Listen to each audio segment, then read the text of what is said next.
এর আগের ভিডিওতে আমি তোমাদেরকে বলেছিলাম যে তোমরা টাইপিং প্র্যাকটিস করা শুরু করে দাও। দেখো, টাইপিং সম্পর্কে আমি কিছু কথা তোমাদেরকে বলবো, আমার নিজস্ব এক্সপিরিয়েন্স থেকেই বলবো যে কিভাবে কি করতে হবে আর কি না করতে হবে।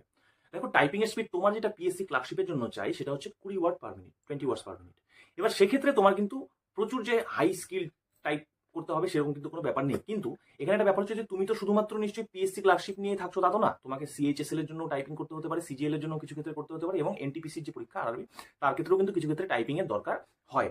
সেক্ষেত্রে কিন্তু টাইপিং এর ক্রাইটেরিয়া এখানকার ক্রাইটেরিয়া থেকে কিন্তু আরেকটু বেশি হায়ার স্ট্যান্ডার্ডে। সেই জন্য আমি তোমাদেরকে বলবো যে তোমরা যদি টাইপিং প্র্যাকটিস করা শুরু করো, তোমাদের হাতে এখনো কিছুটা সময় আছে বলে আমি মনে করি, তোমরা চাইলে করতে পারবে। সেটা হচ্ছে যে টাইপিং এর জন্য তোমরা কিন্তু জাস্ট নর্মাল এরকম দেখে দেখে দেখে দেখে যেরকম টাইপিং করি ওটা না করে তোমরা কিন্তু প্রপার টাইপিং যে ইয়েটা সেরকম করো, অর্থাৎ ফিঙ্গার সেট করে, ঠিক আছে, যে প্রতিটা আঙ্গুলের দিয়ে যেটাকে যেরকম করে একদম এরকম করে যেরকম ভাবে করা হয় সেই জিনিসটাকে তোমরা কিন্তু করার চেষ্টা করো।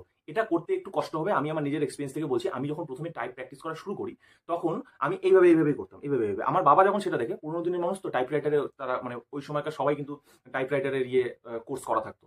তো বাবা আমাকে দেখে বললেন যে তুই এইভাবে করলে পরে কিন্তু তোর হবে না, মানে তুই ভালো মতন ইয়েটা করতে পারবি না। আমি বললাম আমার তো হয়ে যাবে। বলে যে না, তুই চেষ্টা কর। এবার আমি কি করলাম, বাবা আমাকে দেখিয়ে দিল, আমি ট্রাই করা শুরু করলাম।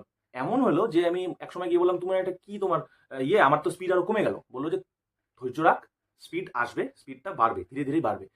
বিশ্বাস করবে না, 5 থেকে 7 দিন পরে দেখলাম যে হ্যাঁ, অটোমেটিক আস্তে আস্তে কিন্তু আমার ওইভাবে হয়ে যাচ্ছে। অর্থাৎ একটা মাসেল মেমোরি তৈরি হয়। ওয়ার্ড মানে তুমি হয়তো এ কে দেখার পরে সাথে সাথে তোমার আঙুলটা ওইদিকে চলে যাবে অটোমেটিক, তোমাকে আলাদা করে কিছু ভাবতে হবে না।